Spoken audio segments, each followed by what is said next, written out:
Doctor Ravishankar बार बार चुनाव आयोग जवाब देना छोटी था। आरपी सिंह जी, मुझे नहीं पता था कि मंदबुद्धि नेता के मंदबुद्धि प्रवक्ता है। ये देखिए, अब ये अगर देखिए, मैं देखिए इस तरह के निजी टिप्पणी ना करें आरपी सिंह जी प्लीज। अरे निजी टिप्पणी ना करें। प्रधानमंत्री के जो प्रवक्ता हैं वो अब तथ्यों पे बात करें। वोट चोर मोदी के जो प्रवक्ता है वो तथ्यों पे बात करें। वोट चोर चोरी से जो प्रधानमंत्री बने हैं वो वाराणसी की वोटर लिस्ट लाके दें, हम भी देखेंगे उसमें कितने फर्जी वोटर हैं, हम देख के बता देंगे। खड़ा करना चाहते हैं क्योंकि पता है आप चुनाव हार रहे हैं, आप चुनाव हार रहे हैं। अरे भैया, आप तो चुनाव हार गए थे वाराणसी में।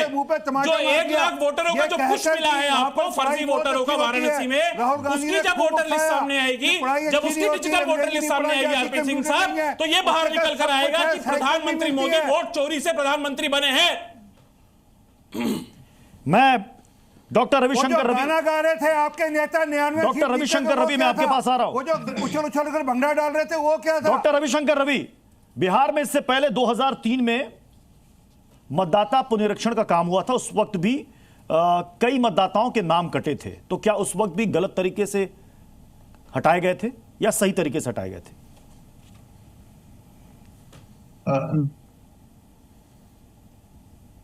जी बोले। नहीं, देखिए उस वक्त और अब के वक्त में 2-3 बुनियादी फर्क है। हाँ। 2-3 बुनियादी फर्क है।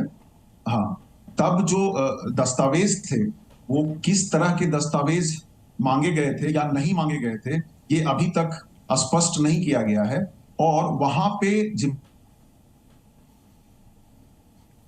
जिम्मेवारी थी जो कि मतदाताओं के निवास पे जाके, उनके घर पे जाके वो एक जांच पड़ताल कर रहे थे किनको जोड़ना है किनको हटाना है। इस बारी जो हुआ है वो बिल्कुल ही नए सिरे से एक नई लिस्ट बनाने की कवायद शुरू की गई कि भाई आप सब लोग इन्यूमरेशन फॉर्म भरो जी, और उसके बाद ही जो दस्तावेज वाली एक कैटेगरी, नहीं दस्तावेज वाली दूसरी कैटेगरी, तो एक ओनस जो है, एक बोझ जो है कि आप यहाँ के नागरिक हो और आपको वोट देने का अधिकार है, तो आप अपने मताधिकार साबित करने का बोझ मतदाताओं के सर पे पहली बार इस देश में डाल दिया गया। तो ये एक बुनियादी फर्क है। ये मुझे दूसरी बात जी, एक सवाल और है। हाँ। रविशंकर जी, कई लोग ये पूछ भी रहे हैं कि जैसे 65,64,000 वोटरों के नाम हटा दिए गए हैं और विपक्ष कह रहा है कि चुन चुन करके जानबूझ करके हटाया गया है, तो ये कैसे पता चला कि ये जितने भी वोटर्स हैं ये विपक्ष को ही वोट करते थे, ये बीजेपी और जेडीयू को वोट नहीं करते थे? ये कैसे पता चला? नहीं, ये कौन लोग कह रहे हैं कि चुन चुन के हटा दिया गया? भाई आप लोगों का सबसे बड़ा आरोप तो ये है ना कि ये जो 65 लाख जो वोटरों के नाम काटे गए हैं, ये वोट चोरी की जा रही है। आपको कैसे पता चला कि ये 65 लाख आप ही को वोट करने वाले थे या ये 65 लाख वही थे जिन्होंने आपको इससे पहले चुना था? ये कैसे पता चला? देखिए, ये इस तरह की बात नहीं है। बात ये है तो फिर किस तरह जब आप एक जब आप एक 11 दस्तावेजों की सूची तैयार कर देते हो, ऐसे बहुत सारे लोग, अब सुप्रीम कोर्ट ने जो अंतरिम आदेश दिया है, मैं अभी उस पर जा ही नहीं रहा हूं। 11 दस्तावेज पर मैं नहीं जा रहा हूं। मैं रवि जी बस सिर्फ इतना जानना चाह रहा हूं, 65 लाख मतदाताओं के नाम हटाए गए, हो सकता है कि कुछ एक के नाम शामिल हो जाएं क्योंकि अभी समय है, जो लोग और दस्तावेज देंगे उनके नाम हो सकता है इसमें इंक्लूड हो जाएं, लेकिन आपको कैसे पता चला कि ये 65 लाख वोटर जो थे ये बीजेपी के थे या विपक्ष के थे? किसने किसको वोट देगा? क्योंकि ये तो बड़ा गोपनीय फैसला होता है साहब, कौन किसको वोट कर रहा है। हो सकता है आपके मुंह पर कोई बोलकर जाए कि मैं आपका झंडा उठाता हूं, आपका समर्थक को पता चला अंदर जाके किसी और का बटन दबा दे, आपको क्या पता चलेगा? देखिए, आप मुझे बोलने दीजिए। हाँ बोलिए ना। जब किसी के 60 गांठ से कोई घपलेबाजी होती है तो अगर वो डिलीट किया जा रहा है किसी का, तब भी किसी को फायदा पहुंचाने के लिए किया जा रहा है, और अगर जोड़ा जा रहा है तब भी किसी को फायदा पहुंचाने के लिए जोड़ा जा रहा है। लेकिन ये इतना सिंपल बात नहीं है। मैं कह रहा हूं कि वो सारे लोग जो कि उतने शिक्षित नहीं हैं, अशिक्षित हैं, कम शिक्षित हैं, भूमिहीन मजदूर हैं, ऐसे बहुत सारे मार्जिनलाइज सेक्शन के लोग हैं जिनके पास उस तरह के दस्तावेज नहीं है जो आप मांग रहे हो, तो उन सब के मताधिकार पे एक हमला है। मतलब वोट चोरी नहीं हो रही है, वोट चोरी नहीं हो रही है। हाँ, वो सही तरीके से आप कह रहे हैं कि वोटर लिस्ट नहीं बन रहा है। अनुप्रिया जी, मैं इसके दूसरे पहलू पर आता हूं। ऐसा तो नहीं है कि त्रुटि नहीं होती, गलतियां नहीं होती। मैं बात इसलिए कह रहा हूं कि अभी हाल ही में सुप्रीम कोर्ट में ईवीएम से वोटों की फिर से गिनती करा करके हरियाणा सरपंच चुनाव का नतीजा बदला है। इसका मतलब गलती त्रुटि तो यहां भी हो सकती है। प्रत्युष जी, पहले एक बात तो स्पष्ट कर दूं कि हम इलेक्शन कमीशन के प्रवक्ता तो है नहीं, लेकिन विपक्ष ये मान के चला है कि इलेक्शन कमीशन की जो कवायद है वो हमसे पूछती है।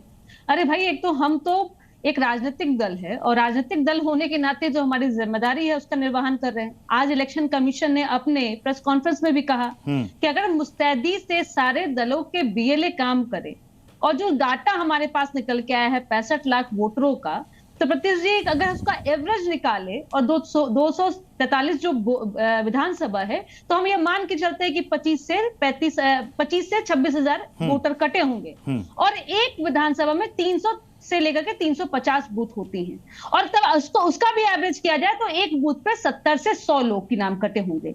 ये एकदम सिंपल से एक डेटा है। और अगर आपके बीएलए मुस्तैद हैं, बीएलए अगर जमीन पे हैं जो राजनीतिक दल हैं, तो ये बहुत आसानी से आप आइडेंटिफाई कर सकते हैं और उसके नाम को जुड़वाने की कवायद कर सकते हैं, जिसमें कि इलेक्शन कमीशन ने कहा है कि आज 28,370 जो है इसमें शिकायतें दर्ज हुई हैं। अब कांग्रेस के यहाँ प्रवक्ता करे कि तीर चुभ गया जाकर करके इलेक्शन कमीशन को, आपके कितने बीएलए हैं ये बताइए ना, तीर काम कहाँ कर रहा है? आप जाकर के वहां पे आप हरियाणा और महाराष्ट्र की बात करके बिहार में कर रहे हैं और जितने भी आप आरोप लगा रहे हैं उसी आरोप को हटाने के तो इलेक्शन कमीशन काम कर रहा है ना। एसआईआर की प्रक्रिया किस लिए हो रही है? आप क्या चाहते हैं कि जो व्यक्ति मृत हो गया उनको हम वोट देने की इजाजत दे दें, जो बिहार में नहीं है या बिहार से बाहर पलायन कर गए हैं, आइडेंटिफाई नहीं कर पाए हैं, उनको वोट देने की इजाजत कैसे हो सकती है? और आपने जो सवाल पूछा कि कैसे आप कहते हैं कि जो लोग का नाम हटाया गया है कि वो ये जानते हैं कि आरजेडी के हैं और कांग्रेस के वोटर हैं, तो भैया समय है। अभी भी आज हम लोग 17 अगस्त को बात कर रहे हैं, जो आज आप यात्रा पे जो चले हैं उतने कार्यकर्ता को लगा देते जमीन पे और कहते कि देखो एक भी लोग को छूटना नहीं चाहिए, दिल्ली में जाके चाय पिलाइएगा, लेकिन जो जमीन पे काम करना है। देखिए बात क्या है प्रत्युष जी, कांग्रेस अपने राजनीतिक हाशिए पे है बिहार में और एक पिछलग्गू पार्टी बन के चल रही है आरजेडी की, लेकिन अभी भी देखिए कि इनके महागठबंधन में ऐसी स्थिति है कि ये लोग स्वीकार नहीं कर पा रहे हैं कि भाई बड़ा कौन छोटा कौन और कौन किसके पीछे चलेगा। कांग्रेस थक गई है कि इनके पीछे चलते चलते और अपने ऊपर पाप को भी लेना नहीं चाहती है, जिस पाप को आरजेडी ने पूरे बिहार में अपने 15 साल के शासनकाल में किया। नहीं, मैं नहीं, मुझे लगता है कि इतनी तो आप मेरे साथ में न्याय कीजिएगा कि मुझे बोलने का मौका दीजिएगा। नहीं, बिल्कुल, अरे पूरा मौका मिला, कहाँ आपको बीच में किसी ने रोका? अच्छी बातें बोलेंगे भाई। देखिए मैं कह रही कि घूमेंगे बिहार, देश में घूमा, झूठ बोला, संविधान खतरे में है, ईवीएम चोरी, ईवीएम की गलती हो गई। ईवीएम में भी कहा था कि हम पूरे मुस्तैदी से हैं, हम आएंगे, हम बताएंगे इलेक्शन कमीशन को। जब बुलाया गया तो भाई नदारद हो जाते हैं।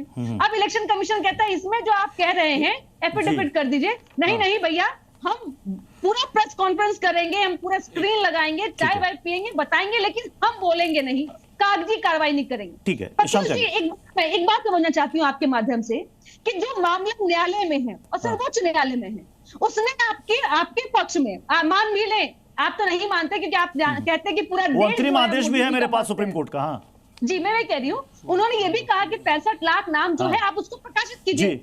अब हम तो रो नहीं रहे हैं, हम तो कह रहे कि अच्छी बात है कि हमें भी जानने के अधिकार है, लेकिन सदन नहीं चलने देंगे। एक मिनट, सदन नहीं, बेचारे आप हैं, अरे बेचारे आप हैं, नीतीश जी अपना आखिरी चुनाव लड़ रहे हैं, उसके बाद पार्टी खत्म होने वाली है। आखिरी देखिए, आखिरी भी अनुप्रिया जी पूरी बात जब हो जाए तो बता दीजिएगा, क्योंकि नीतीश जी का आखिरी चुनाव है, आपकी पार्टी का आखिरी चुनाव है। सब कुछ तो आप बीजेपी को दे चुके हैं, सब कुछ तो आप सुपुर्द कर चुके हैं अपना।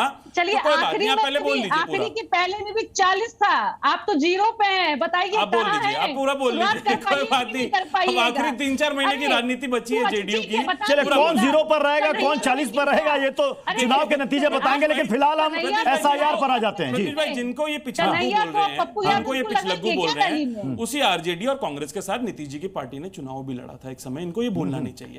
और हमारे साथी सरकार और वादा किया था अब हम कभी वापस नहीं जाएंगे और ये नहीं होगा, वो नहीं होगा। खैर उस बात को भी छोड़ दीजिए। देखिए बिहार में आप जो पूछ रहे हैं सवाल कि वो वोटर कौन है जिनके वोट काटे गए हैं, वो गरीब वोटर हैं जिनको 20 साल में बिहार में कुछ नहीं मिला। बिहार में आपको स्थिति मालूम है क्या है प्रत्युष भाई? प्रत्युष भाई, बिहार में यह स्थिति है कि 5 करोड़ जो लोग हैं बिहार के, वो आज 40 रुपए से कम की आमदनी में जी रहे हैं।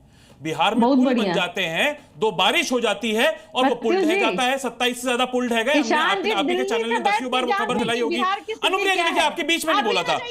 अनुप्रिया जी आपके बीच में नहीं बोला था।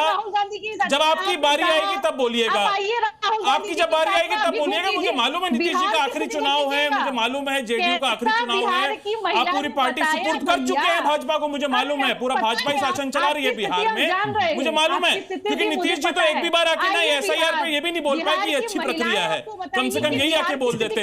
अब सुनिए मेरी बात, अब सुनिए मेरी, ये बात कर रहे हैं कि बीएलएस कांग्रेस के और आरजेडी के कितने बीएलएस ने शिकायत दर्ज करी जी, 65 लाख से ज्यादा वोट कट गए।